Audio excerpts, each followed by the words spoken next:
Yes, sir.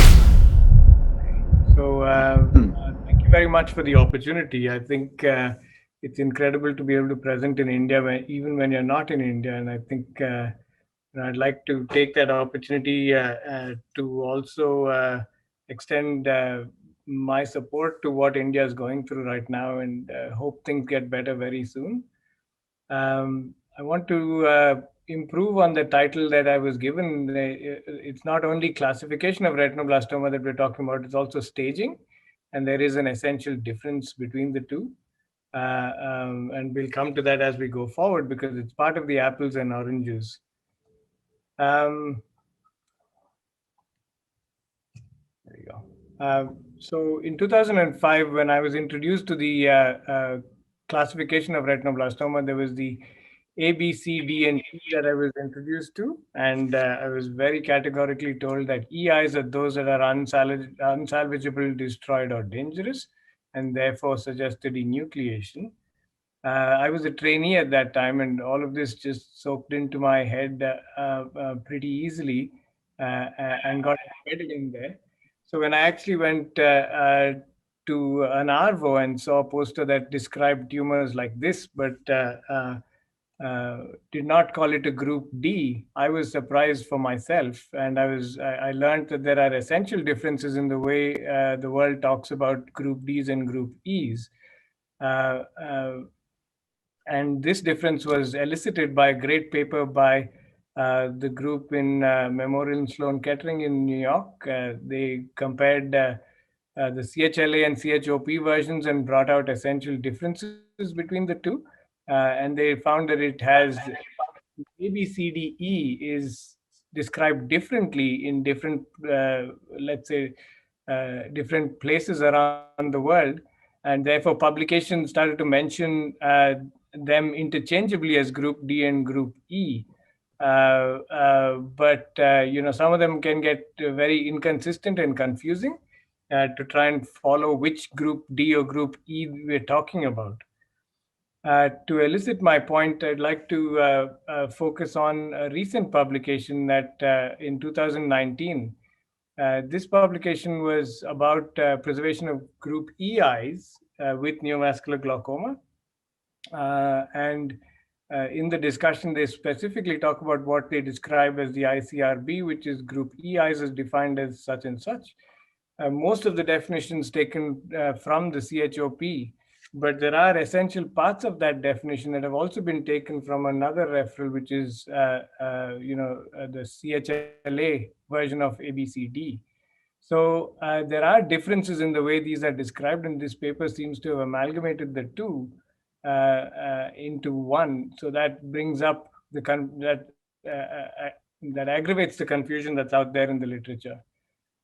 Another paper that I'd like to talk about is the one that is a summary of how IAC responds. And table 4 in that paper talks about ABC. And if you go back and look at each of these papers, the classification that has been used to call this A, B, C, D, and E are different in each of these papers. And in some of them, that's in gray, they described which version of the classification that's used. That makes data like this a little harder to follow and more inconsistent when it's published. The fact that the versions of A, B, C, D, E are different across the world comes across quite well when you look at the reported high risk pathology from each of them. And you can see that there are these essential differences in the proportion of high risk pathology that present from similar parts of, or let's say, institutes that are performing in similar populations across the world. So how does it all matter? How some of us call it a little bit differently. How does it really matter? And to bring that point home, I'd like to give you a story from my life.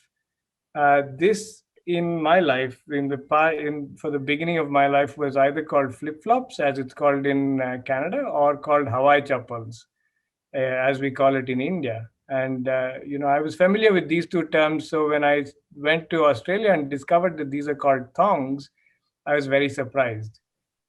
because the instructions very clearly said, do not wear thongs to the driving test. And I did not think of flip-flops when I thought. So that's just to elicit how it matters what you call something and how what it reflects in our mind.